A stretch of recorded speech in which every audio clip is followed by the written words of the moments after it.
Hello and welcome to a Taylor's Tales podcast. This is Chris's Corner. I'm your host, Chris Taylor, and I'm back this week with a brand new podcast. What's happening? What's going on? How are ya? No, that's not my podcast. That is the Monday morning podcast of Bill Burr's intro. But nonetheless, hope you're all doing well. I'm doing great. I am currently running on fumes of energy, but I'm going to try and maintain the energy throughout this podcast. I've just got back around an hour or so ago from London after spending a week there. And for work, I can tell you right now, I'm glad to be in my comfy chair, in my comfy chair in the corner today. Starting off this podcast with great vibes already.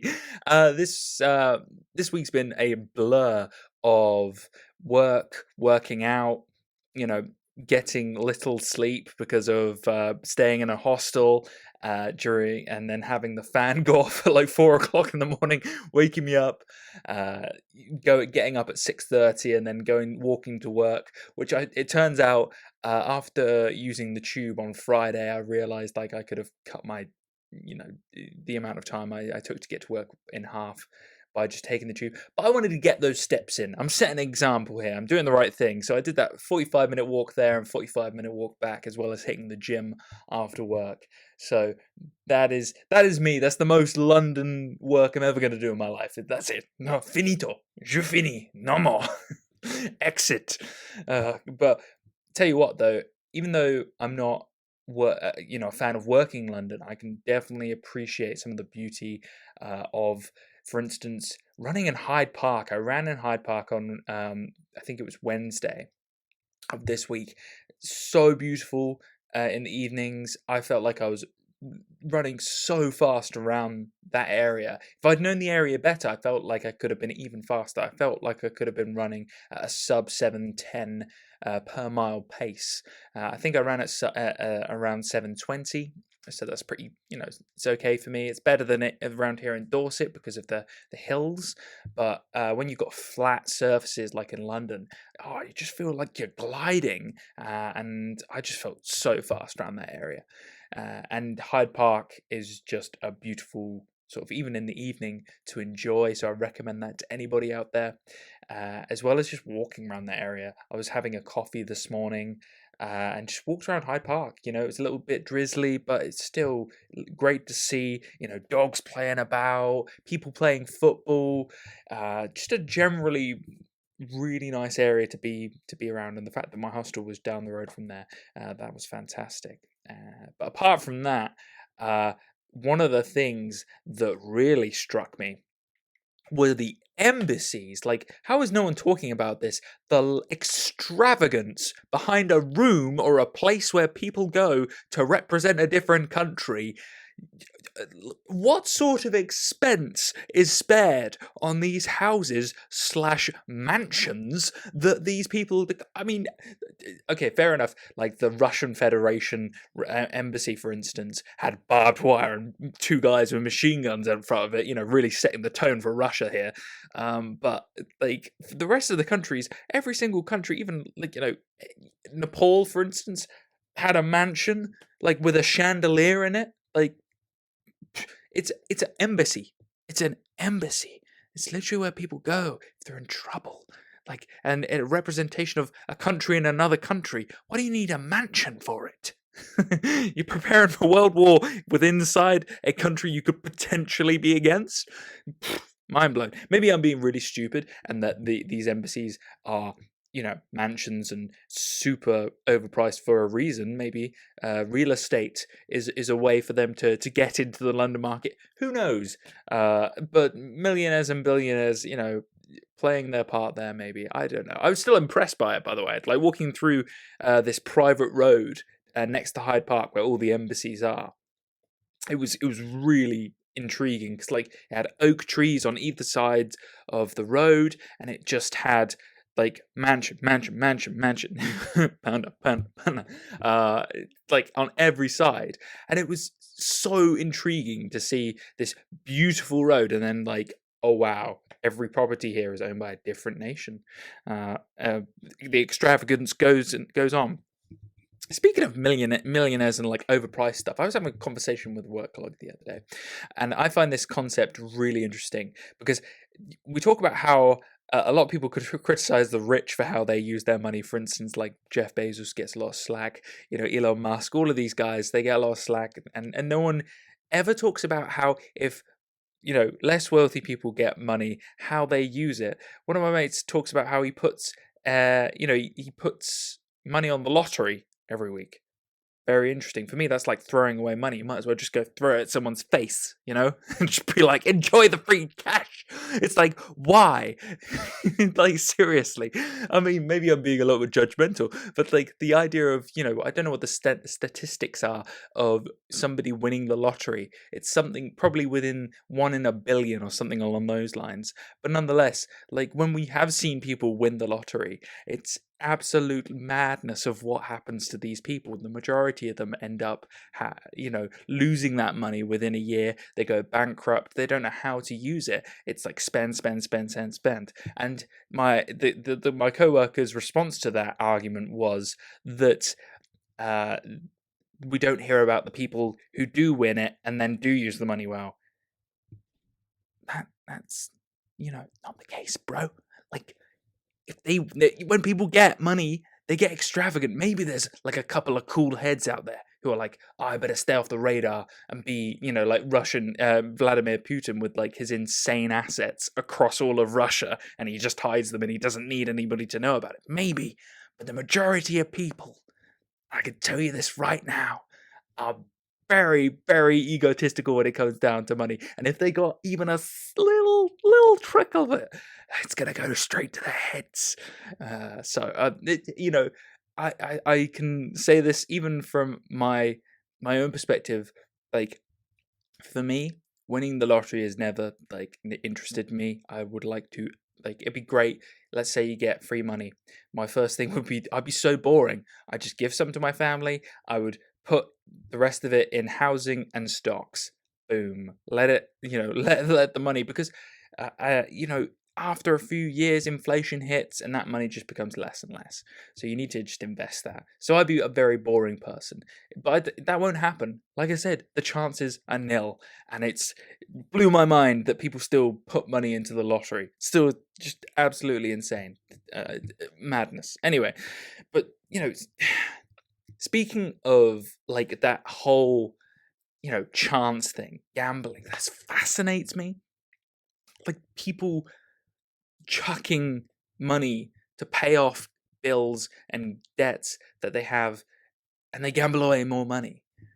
What is the mindset behind that? Like, obviously it's an addiction for some people, but for me personally, I just logically can't think of a way around it. Like, I'm going to give this person money on the potential that I could possibly get the chance to win more money out of this scenario.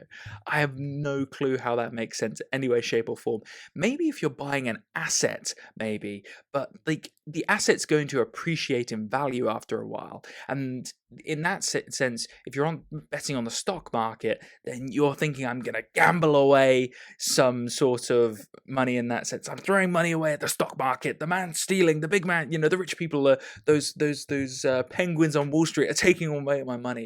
Well, yes, but you should also consider it like this. You're taking a chunk of property almost, or like valuation of a company.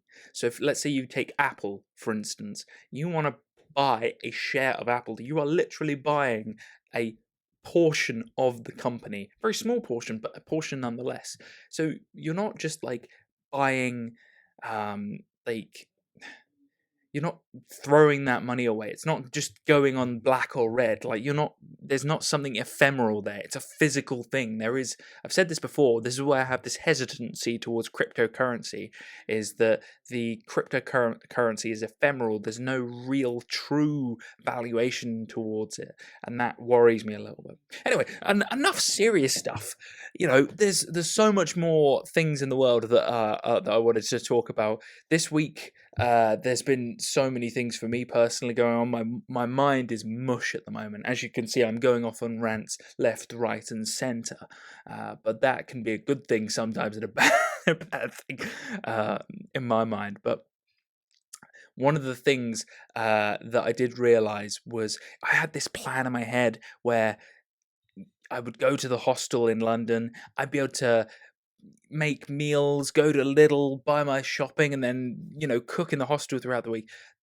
That is not what happened. That is not what happened at all. What happened is I had microwavable meals from Waitrose and bought naked burritos from Tortilla like 4 out of the 5 days. And the other day I went to dinner with the team, Italian. So this whole ability to try and save money in London was good in theoretical, in theory, but it's not in practice for me. And it was this. You always think when you're full of energy, what it's going to be like when you're there. And it's the same when I'm running. Is like, oh yeah, you think you can run that many miles, and you think you're going to be in a good state. The truth is, you can't comprehend what it's going to be like in that scenario when you are full of energy in comparison to when you have no energy. And what I'm saying in this scenario is when I was at the end of the day, I worked out, finished my workout, and I'm like, oh, now I've got to walk all the way back to the hostel, and I've got to think of dinner, and it's nearly 7 at night, and by the time I get back, it will be 8, and I don't want to be eating at 9 o'clock at night. Otherwise, I'm going to be, awake basically at 10 and be getting up at 6. And so for me personally, that whole scenario unfolded with me spending lots of money this week. And that is not something I like to do. I hate spending money. It is my least. Money, in my opinion, should be used on things you love, like things you really value. Spending money on frivolous stuff that doesn't mean anything to you, it just bites in my soul. Wow, that's a real kick in the teeth right there, knowing that I spent far too much. I don't know the exact figure. I think it was something along the lines of two to £300, something mad like that, and that's just in a week. I hate that. Disgusting. Not a fan of it. Anyway, moving on. So yeah, my week.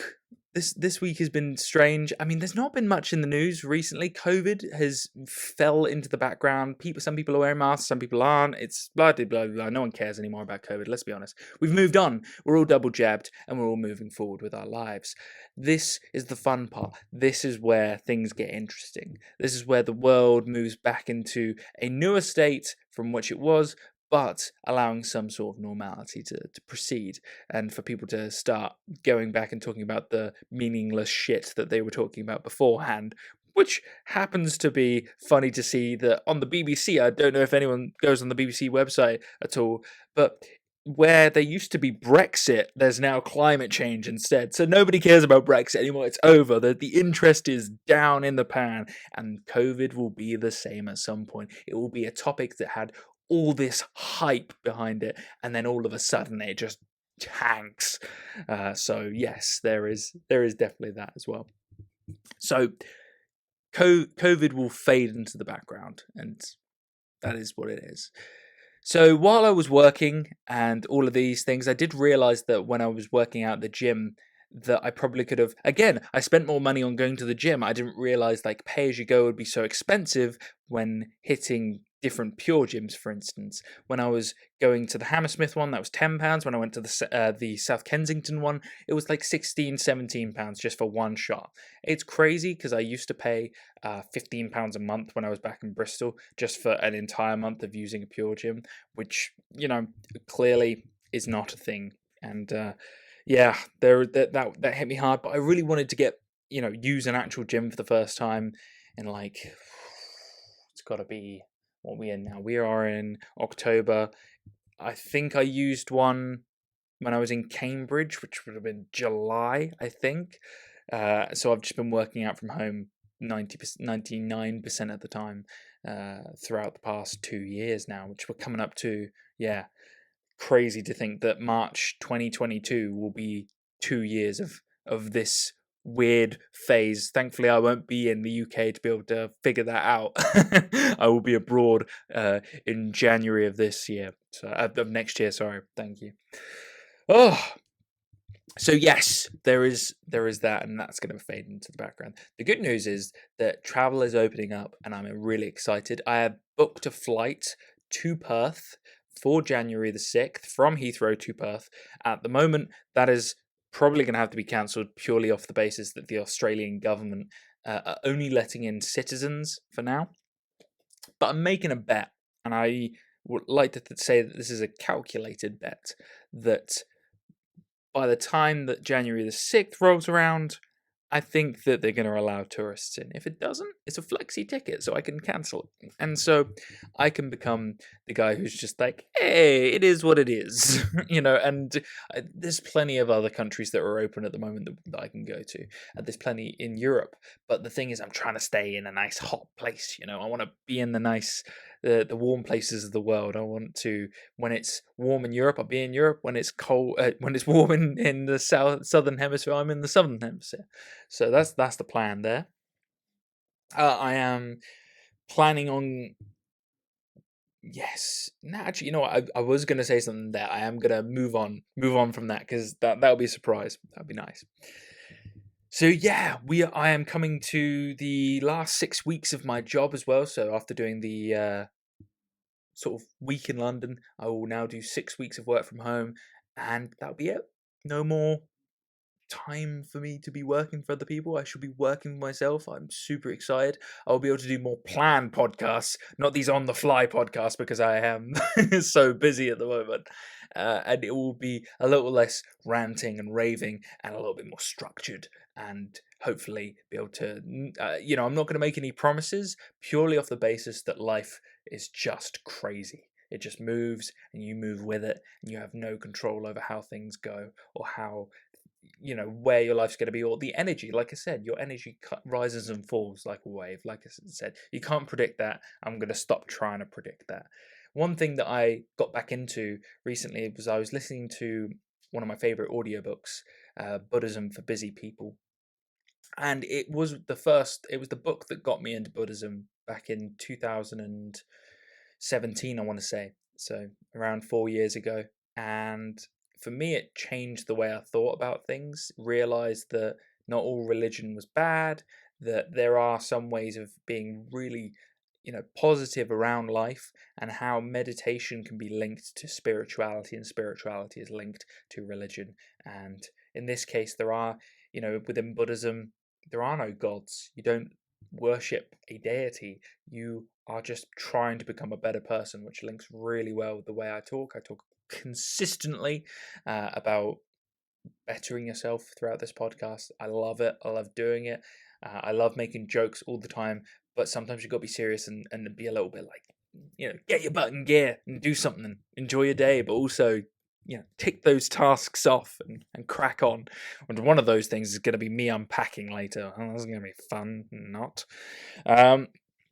But yeah, the Buddhism for me, in Buddhism for Busy People, I recommend to a lot of people, because it highlights some of the basics behind Buddhism, but it also gives you a real insight into the writer David's mindset of how he went from somebody who knew nothing about it to being enveloped in this world, and the stages that it took for him to truly be accepting Buddhism into his life. I don't know. Actually, you know what? I'm going to rephrase that. I really don't like that. He doesn't accept anything to his life. He just realizes that he fits in well within the sort of, what would you call them? What the Christians call the commandments would be the equivalent in the Buddhist beliefs of, those lifestyle paths that you hold and you go down, is what Buddhism represents. And the idea that one moment we could be enjoying life, and the next we could hate, even though the state that we are currently in is what the previous state we loved was looking for. This is the funny thing about life, is that, for instance, if I was to go back to my 16-year-old self and say to him, look, this is your life currently, he'd be like, oh, you got a laptop, you got games, you got everything you need, you can do all this, you can travel, you've been here, it'd be great. And that, oh, in each extra state, that no longer becomes enough. And this is one of the first steps that David talks about in Buddhism for busy people, and how the Lama that he talks about, I think it's Lama Shepton Logan, I think, something along those lines. I've probably messed that up a little bit, but he talks about how we have these states where we move from one to another, and how we are so looking forward to something, and then when we get it, we love it for the first bit, and then we forget why we loved it in the first place. And it's absolutely so important for people to realize, like, you can strive for something great. It is the consistency of the day-to-day grind. It is the ability to enjoy every moment of that state. There is no end goal. There is no next state. There is only the current one. There is only the grind. And I'm going to keep saying this until I'm blue in the face, because it's true, is that we can always think it's going to be the next job, it's going to be the next book, it's going to be the next goal, it's going to be the next anything. It never really does become as good as you think it is. The grass is greener is always grass. The grass is always greener on the other side is true. It's sometimes the grass is redder on the other side. It's worse than the current state that you're in, and you just don't realize it. And that's when you start to realize that, oh damn, I was in the greenest grass I've ever been in my life. And then you move forward. But it's good, because the burning hell of red grass makes you realize, and that is true sort of realizations and moving forward with life. So yeah, that's enough about Buddhism, because that's a choice that I enjoy, because I don't like pushing that on people. It's so important for people to discover things on their own and to look into it and maybe be interested, rather than just hearing somebody shove ideas down their throats. Nothing worse than that. Nothing worse than that. So, moving on. Sports at the moment. Damn, mate. I'm not really a boxing fan, right? So this is for me. Bear with me, okay? I'm not going to become the best critic of all time here, but I just watched the highlights today of the Tyson Fury, Deontey Wilder fight. I was blown away, man. Blown away by the fact, the power behind these punches that these guys threw. The size of both of them. One's 6 foot, I think 6'6", 6'7", Deontey Wilder, and the other one, Tyson Fury being 6'9", and just the power behind every punch. One of them, where Deontey Wilder smacks Tyson Fury in the face, you see the ripple in fucking. It blew me away. Every hit from both of them. Obviously, Tyson Fury won. Fantastic credit to the UK. He's a credit to himself. He's, the stance he took on mental health is fantastic, and the way that he's moved forward with his career is absolutely killer. He is a credit to himself and everyone around him. But Deontay Wilder still had a good fight. It was one of the most interesting fights I've ever seen. It wasn't people like bouncing around, avoiding shots. It was pound for pound, hitting one another. There was serious shots being taken to the head. There was probably a lot of brain damage done in that fight. So, yes, I was absolutely astonished that Tyson got up from the 4th round onwards. And it was even more astonishing that he did a Rocky, basically, where he got up and he became more powerful as each round went forward. So from round 5 to round 11, he went every round he was getting better and better and better, until Deontay just got smacked in the head and KO'd, basically. And a lot of people could say that he potentially could have got up. Nah, man. Not in that round. Just stay down. So I think there should be a round. Believe it or not, I know this is like meant to be the last fight. I'd pay for round 4 personally. I really would. If it's anything like that one, I would pay to watch it. I loved watching the highlights, so I imagine that the full fight itself was just as good. So Yeah, that's my 2 cents on the boxing side of things.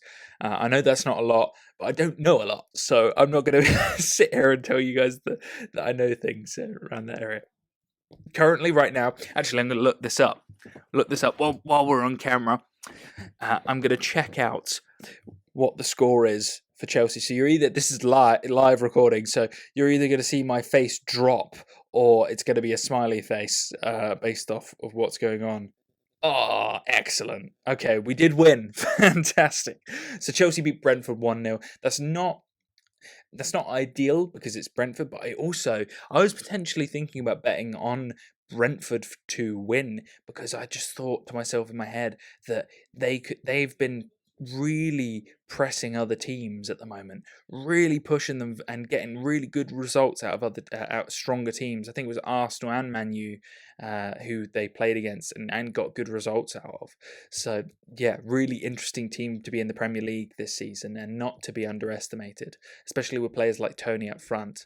But Chelsea, it seems like Ben Chilwell is back in the squad, back in, really kicking ass and taking names. He got into England, he scored for England, and then this week, clearly, it was ready to score for Chelsea again. So that's great for him. It's great to see that he's back in left back because he is a star for England and for the Chelsea squad. And I believe, if I'm not wrong, so let me have a look right now, Chelsea are top of the table. So this is a truly exciting time. I don't think there's been a close race like this for the start of the Premier League in a long time, with Liverpool, Man City, Man U in the holding. I mean, ironically, I'm looking at the table right now, and Brighton are in there at the moment as well. Brighton Hove Albion in fourth spot right there. That I don't think we'll ever see again. But nonetheless, they must be thinking to themselves, that is an excellent space for them. So, yeah, Chelsea seem to be a complete squad. I genuinely think we can win the Premier League this season, but we will have to compete with a extremely strong Liverpool squad and an extremely strong Man City squad as well.